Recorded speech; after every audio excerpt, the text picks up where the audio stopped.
মসজিদে আসার, বসার, কথা বলার, কথা শোনার তৌফিক দয়া করে দান করেছেন সে আল্লাহ সুবহানাহু ওয়া তাআলার শুকরিয়া জ্ঞাপন করি।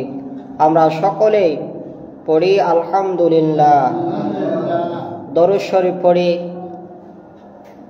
বিশ্ব মানবতার মুক্তির দিশারি, সকল নবীদের নবী, সকল রাসূলদের রাসূল,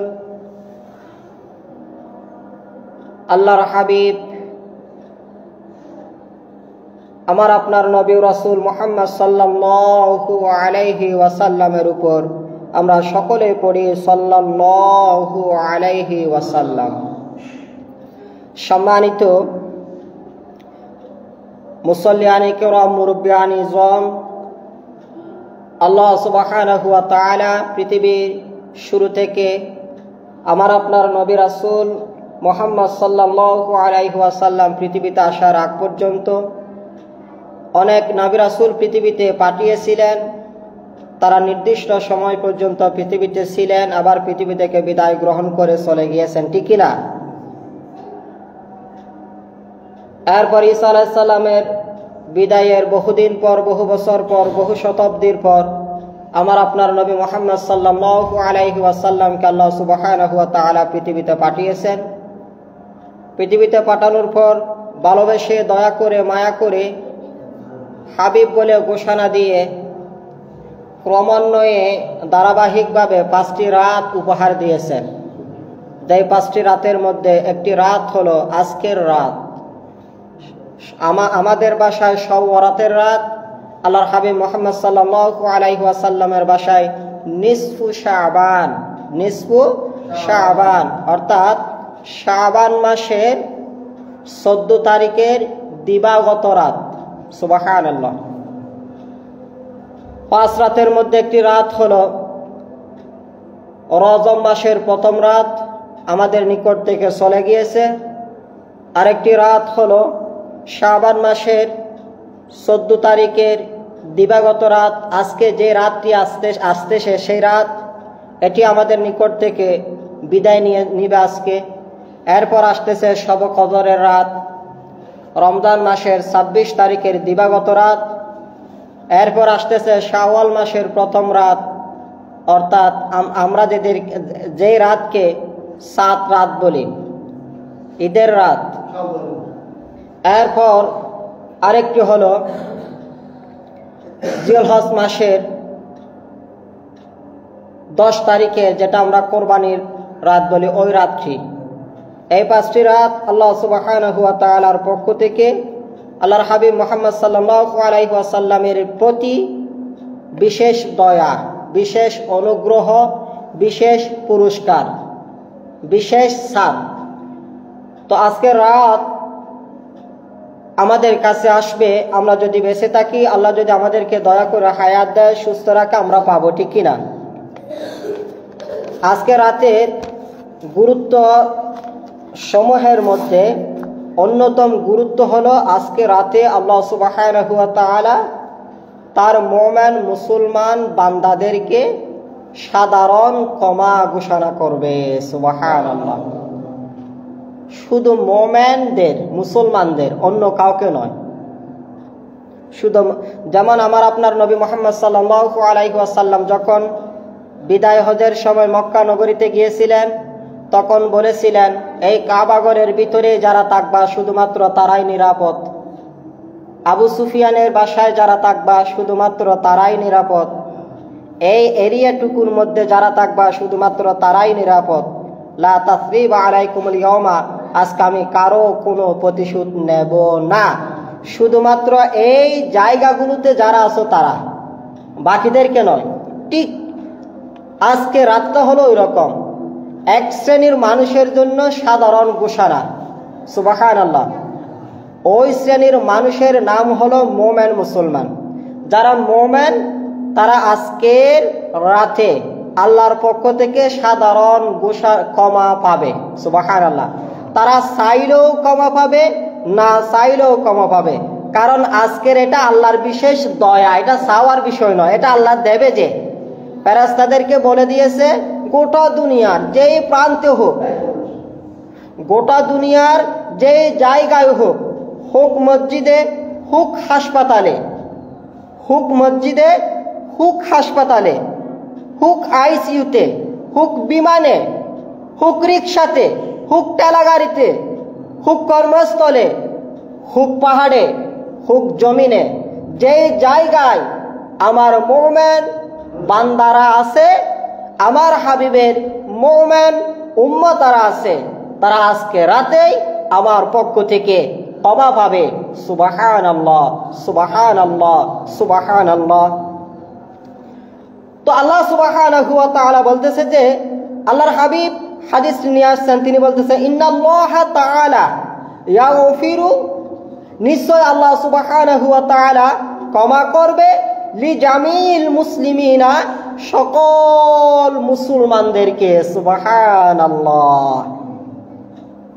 এরপর আল্লাহ সুবহানাহু ওয়া তাআলা বলতেছে ফাইন হাউলাই লা ইয়াগফিরু লাহুম, তাদের জন্য কোনো ক্ষমা নাই, হাত্তা ইয়াতুবু, যতক্ষণ না তারা তাওবা না করবে। সুবহানাল্লাহ। আজকে যে ক্ষমা আছে এদের মধ্যে কিছু ব্যক্তিদের জন্য ক্ষমা নাই, কিছু ব্যক্তিদের জন্য ক্ষমা নাই যতক্ষণ না তারা তাওবা না করবে। তাওবা করলে ক্ষমা আছে। ওই রকম 7 প্রকারের ব্যক্তি আছে, তারা যতক্ষণ তাওবা না করবে ততক্ষণ আজকে রাত মসজিদে শুধু এসে না, সে সারা রাত যদি তাওবা না করে মসজিদে বসেও থাকে, দাঁড়িয়েও থাকে, তার জন্য তাদের জন্য কোনো ক্ষমা নাই।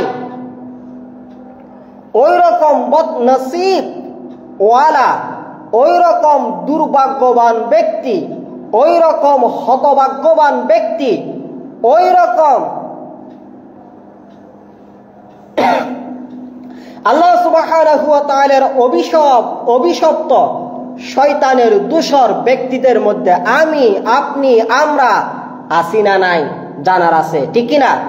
কারণ সমস্যা ঠিক করে যদি আমরা সমাধানে যেতে পারি তাহলে আমাদের জন্য কল্যাণ, তাহলে আমাদের জন্য বরকত, তাহলে আমাদের নিকট আল্লাহর পক্ষ থেকে আল্লাহর দয়া, অনুগ্রহ, ভালোবাসা আসবে। আমরা ইন্তিকালের, আমাদের মৃত্যুর সময় কালিমা নসিব হবে, আমরা আল্লাহর জান্নাতের মেহমান হিসাবে হতে পারবো। অন্যথায় আমরা হতে পারবো না, ঠিক না? আল্লাহ সুবহানাহু ওয়া তাআলার রাসূল মুহাম্মদ সাল্লাল্লাহু আলাইহি ওয়াসাল্লাম বলেন ইন্নাল্লাহা তাআলা ইয়াগফিরু লিজামিল মুসলিমিনা, আল্লাহ সুবহানাহু ওয়া তাআলা অবশ্যই অবশ্যই আজকে সমস্ত মুসলমানদেরকে ক্ষমা করে দেবে। তাদেরকে ছাড়া তারা কারা? 1 নাম্বার হলো আল্লাহ ইউশরিক বিহি শাইউন, যারা আল্লাহর সাথে শিরিক করে, তারা যতক্ষণ না শিরিক ছেড়ে দিয়ে তাওবা না করবে ততক্ষণ পর্যন্ত আজকে রাতেও তাদের জন্য কোনো ক্ষমা নাই। শিরিক বড় মারাত্মক পাপ, শিরিক বড় কঠিন পাপ, শিরিক বড় ভয়ঙ্কর পাপ। শিরিক কারীকে আল্লাহ তাআলা কখনো ভালোবাসে না। শিরিক করলে আল্লাহর রাগ বেশি হয়, আল্লাহর গোসা বেশি আসে, ঠিক কিনা? শবে কদরের রাতে শিরিককারীদের জন্য কোনো ক্ষমা নাই। শবে বরাতের রাতে শিরিককারীদের জন্য কোনো ক্ষমা নাই।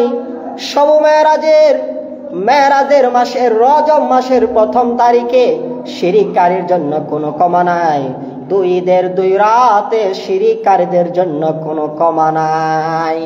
আমরা যারা, যদি আমাদের মধ্যে কেউ কোনো ধরনের শিরিক করে থাকি, তাওবা করা আমাদের দরকার। সন্ধ্যা আসার আগ, রাত শুরু হওয়ার আগ আমাদের তাওবা করে নেওয়া উচিত। আমরা যদি তাওবা না করি সকাল চলে আসবে, আল্লাহর পক্ষ থেকে ক্ষমা আমরা পাবো না, ঠিক না? এই জন্য শিরিক বড় মারাত্মক। 1 নাম্বার, শিরিককারী আজকে ক্ষমা পাবে না যতক্ষণ না তাওবা না করবে। 2 নাম্বার হলো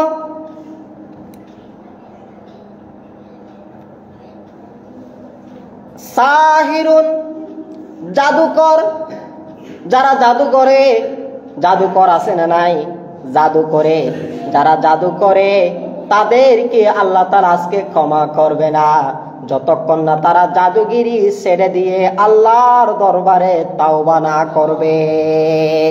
তাহলে শিরিককারীর কোনো ক্ষমা নাই, জাদুকারীর কোনো ক্ষমা নাই। তৃতীয় নম্বর হলো কাহিনুন, গণক, যারা গণনা করে, রাশি গণনা করে, ভাগ্য গণনা করে, তাদের জন্য আজকে কোনো ক্ষমা নাই। শিরিককারীর কোনো ক্ষমা নাই আজকে, জাদুকারীর কোনো ক্ষমা নাই আজকে, গণকের কোনো ক্ষমা নাই আজকে।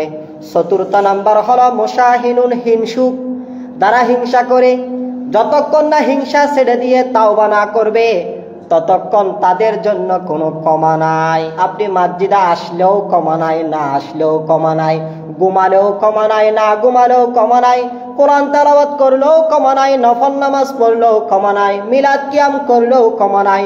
যতক্ষণ না তাওবা না করে, আপনি হিংসা ত্যাগ করে তাওবা করে আল্লাহর কাছে ক্ষমা প্রার্থনা না করবেন ততক্ষণ কোনো হিংসুকের জন্য আজকে ক্ষমা নাই, ঠিক না? এরপর হলেন মুদমিনু খামরিন, যারা নেশা জাতীয় দ্রব্য পান করে, মদ পান করে, যারা মদ খায় তাদের জন্য আজকে কোনো ক্ষমা নাই। যারা মদ খায় তাদের জন্য আজকে কোনো ক্ষমা নাই। 5 রাতের 1 রাতেও তাদের ক্ষমা নাই। মদ বড় ভয়ঙ্কর, মদ বড় ভয়ঙ্কর, মদ বড় ভয়ঙ্কর। যে আল্লাহর গোলাম মদ খাবে, মদ পান করবে, ওই আল্লাহর গোলামের জন্য আজকে কখনো ক্ষমা নাই ততক্ষণ যতক্ষণ তারা মদ খাওয়া ছেড়ে দিয়ে রব্বুল আলামিনের দরবারে তাওবা না করবে।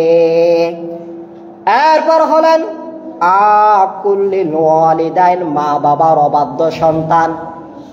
যে মেয়ে, যে ছেলে মা বাবার কথা শুনে না, মা বাবাকে কষ্ট দেয়, মা বাবাকে অপমান করে, ওই আল্লাহর গোলামের, ওই সন্তানের, ওই ছেলের, ওই মেয়ের আজকে কোনো ক্ষমা নাই। তারা যতক্ষণ মা বাবার নিকট যাবে, যতক্ষণ তারা মা বাবার নিকট থেকে ক্ষমা চেয়ে আল্লাহর দরবারে তাওবা না করবে ততক্ষণ পর্যন্ত ওই মা বাবার অবাধ্য ছেলে মেয়ের জন্য কোনো ক্ষমা নাই। বুঝতে পেরেছেন? এরপর হলেন মুসিরুন আলা জিনা, যারা জিনা করে, যারা বেগানা, যে যুবক ছেলে বেগানা মেয়ের দিকে তাকায়, যে যুবক বোন বেগানা ছেলের দিকে তাকায়, ওই যুবক যুবতী, ওই ছেলে মেয়ে যারা জিনা করে, হাতের জিনা হোক, মুখের জিনা হোক, সুখের জিনা হোক, হৃদয়ের জিনা হোক, পায়ের জিনা হোক, যারা জিনা করে তাদের জন্য কোনো আজকে ক্ষমা নাই ততক্ষণ যতক্ষণ তারা তাওবা করে আল্লাহর দরবারে ফিরে না আসবে। জিনা বড় মারাত্মক। এরপর হলেন মুসিরুন আলার রিবা, যারা সুদ খায়, যারা ঘুষ খায়, ওই সুদখোর, ওই ঘুষখোরের জন্য আজকে কোনো ক্ষমা নাই। সুদগিরি, ঘুষ খাওয়া, সুদ খাওয়া, ঘুষ দেওয়া, সুদ দেওয়া, এই নীতি যতক্ষণ ছেড়ে না দিয়ে আল্লাহর কাছে তাওবা না করবে ততক্ষণ ওই সুদী ব্যক্তির আজকে কোনো ক্ষমা নাই। মসজিদে আসলেও ক্ষমা নাই, না আসলেও ক্ষমা নাই, নামাজ পড়লেও ক্ষমা নাই, না পড়লেও ক্ষমা নাই, দোয়া করলেও ক্ষমা নাই, না করলেও ক্ষমা নাই। যতক্ষণ না তাওবা করবে, যতক্ষণ না ওই সুদী কারবার ছেড়ে না দেবে। এরপর হলেন কাতিলুন নাফসি, যারা অন্যায়ভাবে মানুষ হত্যা করে তাদের জন্য আজকে কোনো ক্ষমা নাই। মানুষ হত্যাকারীর কোনো ক্ষমা নাই যতক্ষণ না তারা তাওবা না করবে। আর হত্যাকারীর তাওবা হলো হত্যা করা।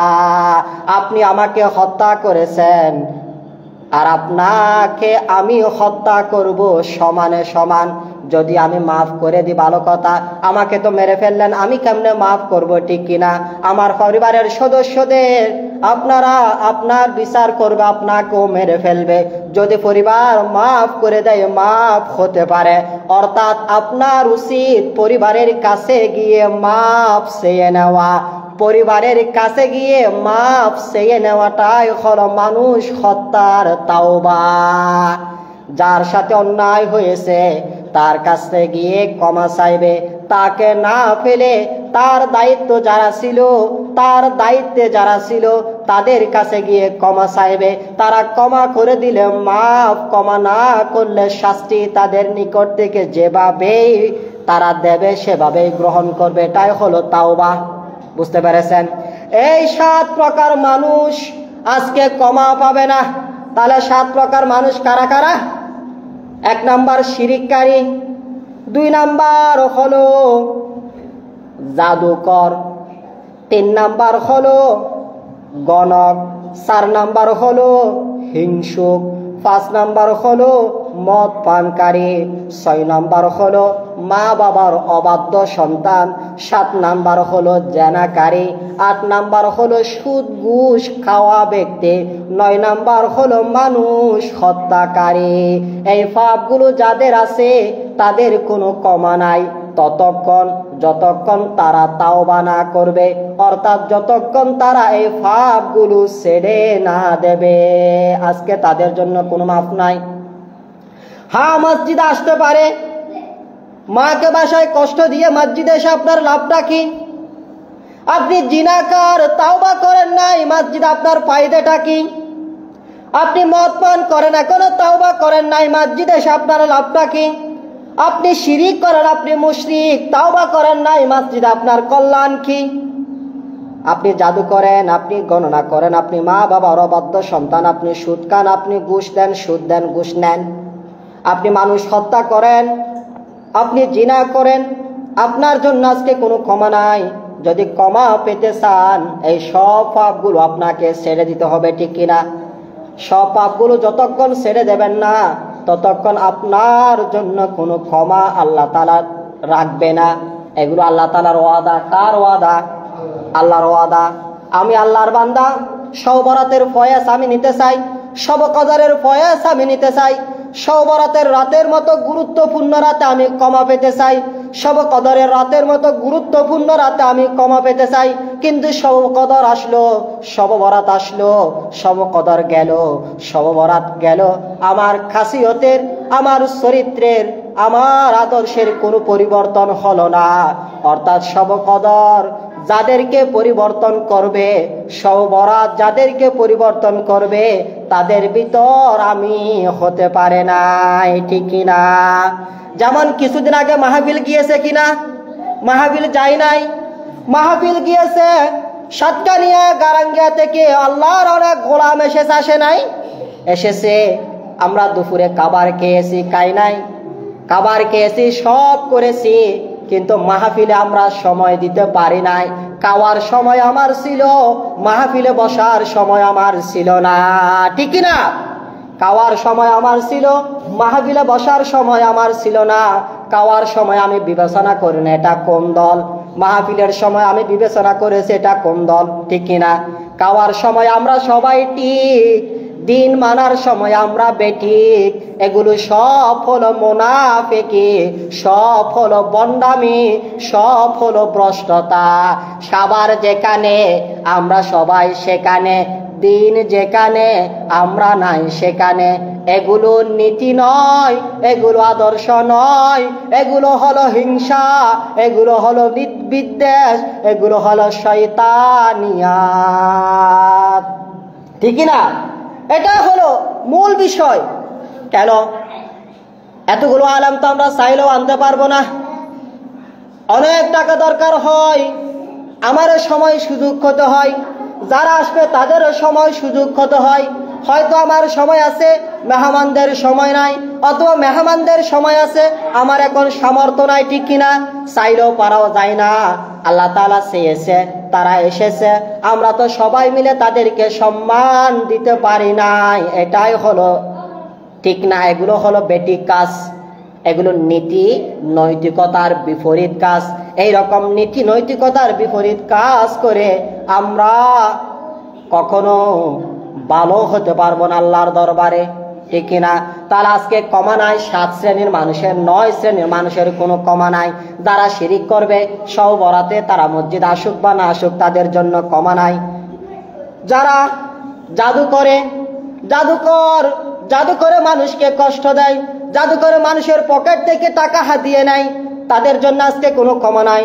মসজিদে আসলেও ক্ষমা নাই, না আসলেও ক্ষমা নাই, নামাজ পড়লেও ক্ষমা নাই, নামাজ না পড়লেও ক্ষমা নাই, জামাতে পড়লেও ক্ষমা নাই, একা পড়লেও ক্ষমা নাই, কাটলেও ক্ষমা নাই, না কাটলেও ক্ষমা নাই। যতক্ষণ না তারা তাওবা করবে, যতক্ষণ না তারা শিরিক ছেড়ে দেবে, যতক্ষণ না তারা জাদুগিরি ছেড়ে দেবে, যতক্ষণ না তারা মানুষের ভাগ্য গণনা ছেড়ে দেবে। এরপর মুদমিন খামরিন, যারা মদ খায় তাদের জন্য আজকে কোনো ক্ষমা নাই। মদ খাওয়া ব্যক্তির কোনো ক্ষমা নাই।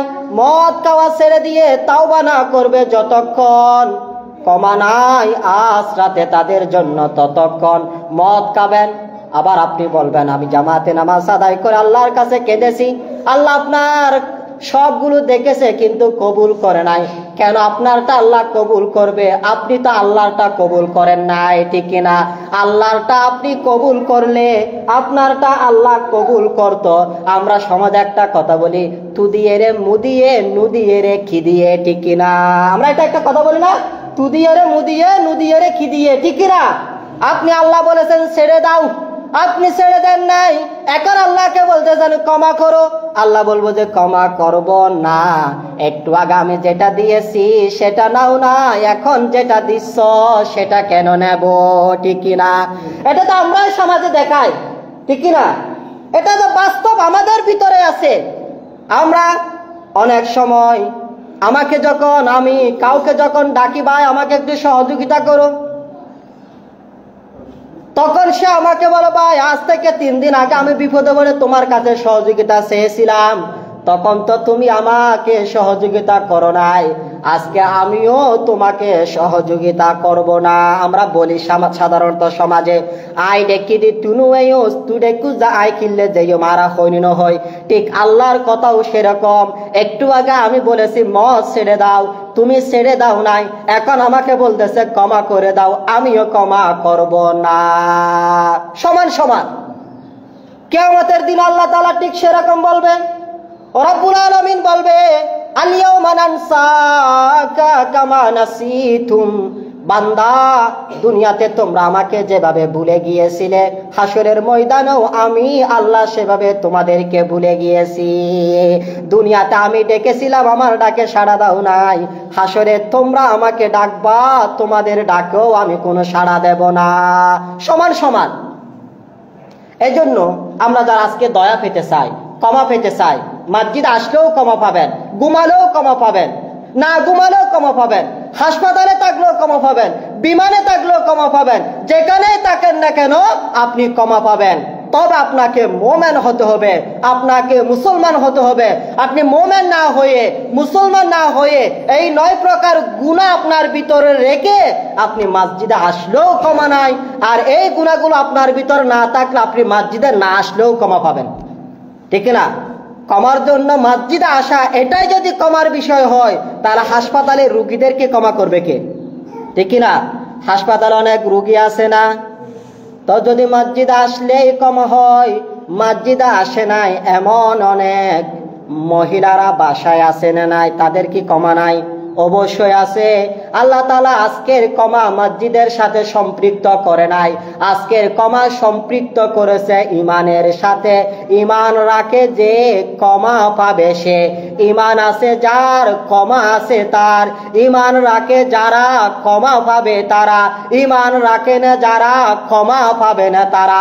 আজকে সব বরাতের ক্ষমা ঈমানের সাথে সম্পৃক্ত, ঈমানের সাথে সম্পৃক্ত, ঈমানের সাথে সম্পৃক্ত।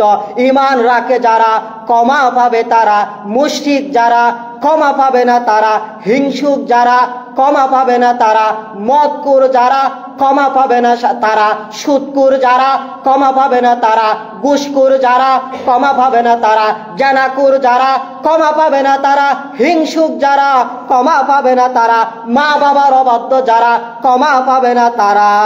এটাই হলো আজকের আলোচনা। এগুলো আজকের আলোচনা।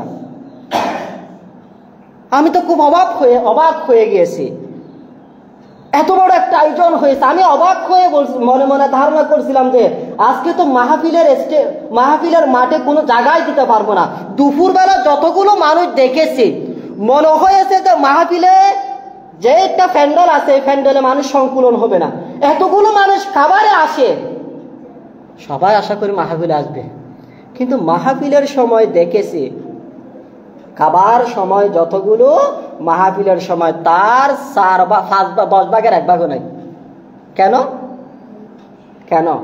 আপনার কাজ তো দিনের বেলায় ছিল, রাতের বেলায় তো আপনার কাজ ছিল না। আপনি সকাল থেকে সূর্য ডুবা পর্যন্ত আপনার কাজ ছিল।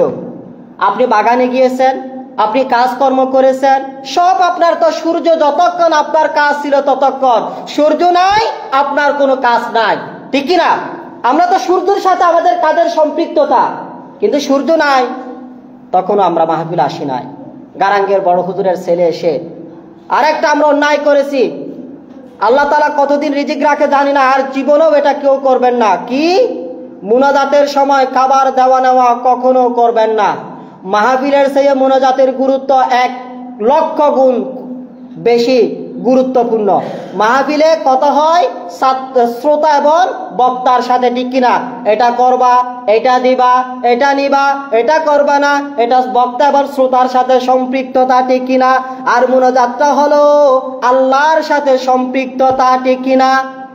মাহফিলে ওয়াজের সময় মনোযোগ, মুনাজাতের সময় মনোযোগ নাই, সবগুলো হলো শয়তানিয়াত। আপনি সারাদিন কষ্ট করে আল্লাহকে বলতেছেন, আল্লাহ আমার এটা দরকার, আল্লাহ আমার ওইটা দরকার, আল্লাহ আমাকে এটা থেকে বাঁচাও, আল্লাহ আমাকে ওইটা থেকে বাঁচাও। আল্লাহর সাথে কথা হচ্ছে এখানে সব আওয়াজ, সব গন্ডগোল। আপনার কথা বলতে আপনাকে যদি কোনো কিছু দিতে হয়, ওয়াজ চলাকালীন সময় দিয়ে দেবেন, যদি সময় না থাকে ওয়াজ চলাকালীন সময় দিয়ে দেবেন। গুনাহ হলে এটা অত বেশি গুনাহ হবে না, বেয়াদবি হলে সেটা তত বেশি বেয়াদবি হবে না। মুনাজাতের সময় আল্লাহর সাথে কথা বলার সময় সমস্যা সৃষ্টি করা, এটা করলে যতটুকু অপরাধ হবে ওয়াজে দিলে ততটুকু অপরাধ হবে না। ওয়াজে দিলে এটাও অপরাধ, তবে এই অপরাধটা ওই অপরাধের চেয়ে 1000 গুণ কম অপরাধ। এটা কখনো করবেন না। আমরা ওয়াজের সময় দাঁড়িয়ে বসে থাকি, মুনাজাতের সময় দাঁড়িয়ে যাই, ঠিক কিনা? আমরা সব বিষয়গুলো এখন কেন জানি আমাদের মতো হয়ে গেছে। না, আমি আপনাদের কাছে হাত জোর করে ক্ষমা চাচ্ছি।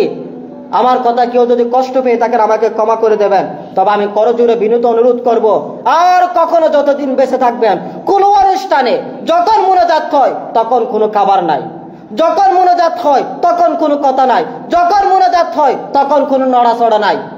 সব কথা, সব নড়াচড়া, সব কিছু মুনাজাতের আগে করবেন অথবা মুনাজাতের পরে করবেন। কারণ মুনাজাতটা ব্যক্তির সাথে হয় না, মুনাজাতটা হয় আল্লাহর সাথে, ঠিক কিনা? তা আল্লাহর সাথে যখন কথা হয় তখন আপনি ডিস্টার্ব করবেন কেন বান্দা? আল্লাহর সাথে আপনার আমার কি কোনো শত্রুতামি আছে? নাই তো। শত্রুতামি নাই এটা স্বীকার করি মুখে, কিন্তু কাজে প্রকাশ করি আসলে বড় শত্রুতামি আছে, ঠিক কিনা? এগুলো কখনো করবেন না। তো আমি 7, 8, 9 শ্রেণীর মানুষের কথা বলেছি। আমি যদি এই 9 শ্রেণীর ভিতর থাকি, আপনি যদি এই 9 শ্রেণীর ভিতর থাকেন, আমরা যদি এই 9 শ্রেণীর ভিতর থাকি, আজকে মসজিদ আসার দরকার না, ঘুমাইয়েন। আপনি মসজিদ আসলে তো কমানে আসার দরকার কি? আপনি ঘুমাবেন, অন্তত পক্ষে সুখ শান্তি পাবে। কবরে তো মায়ের এমনিও খাবেন, কবরে মায়ের আছে খাবেন, আপনি ঘুমাবেন, মসজিদ আসার কি দরকার? আজ ফজরের নামাজ নাই, জোহরের নামাজ নাই, আসরের নামাজ নাই, মাগরিবের নামাজ নাই, সুন্নত নাই, ওয়াজিব নাই, কিচ্ছু নাই। সব বলাতে পাক্কা ইমানদার, এগুলো আল্লাহ তাআলা পছন্দ করেন। এগুলো সব আল্লাহর সাথে মশকারি। আল্লাহর ওয়াস্তে এই 9 শ্রেণীর ব্যক্তির ভিতর যদি আপনি থাকেন, আগে তাওবা করবেন। মার সাথে বেয়াদবি করে থাকলে মার কাছে ক্ষমা চাইবেন, কারো সম্পত্তি খেয়ে থাকলে তার কাছে গিয়ে ক্ষমা চাইবেন, কারো উপর জুলুম করে থাকলে তার উপর কাছে গিয়ে ক্ষমা চাইবেন, মদ খেয়ে থাকলে তার কাছে গিয়ে ক্ষমা চাইবেন। এই সবগুলো করে ফ্রেশ হয়ে আপনি ফ্রেশ দাগায় আসবেন, আল্লাহ আপনাকে ফ্রেশ করে ফেলবে। আপনি নিজে ফ্রেশ না হয়ে ফ্রেশ দাগায় আসবেন, আল্লাহ আপনাকে ফ্রেশ করবে না। আল্লাহর ঠেকা পড়ে নাই। আগে গুনাহ মাফ, ওখানে তওবা করে নিজেকে পবিত্র করবেন, এরপর মসজিদে পবিত্র জায়গায় আসবেন। তারপর আল্লাহকে ডাক দিতে হবে না, আল্লাহ নিজেই প্রথম আসমান থেকে ফেরেশতাদেরকে পাঠিয়ে আপনাকে দয়া দিতেই থাকবে, দিতেই থাকবে, নিতেই থাকবে, ঠিক না? আল্লাহ আমাকে আমাদেরকে দ্বীনের সঠিক বুঝ দান করুন। বলুন আল্লাহুম্মা আমিন। ওয়া মা তাওফীক ইল্লা বিল্লাহ। আসসালামু আলাইকুম ওয়া রাহমাতুল্লাহি ওয়া বারাকাতুহু।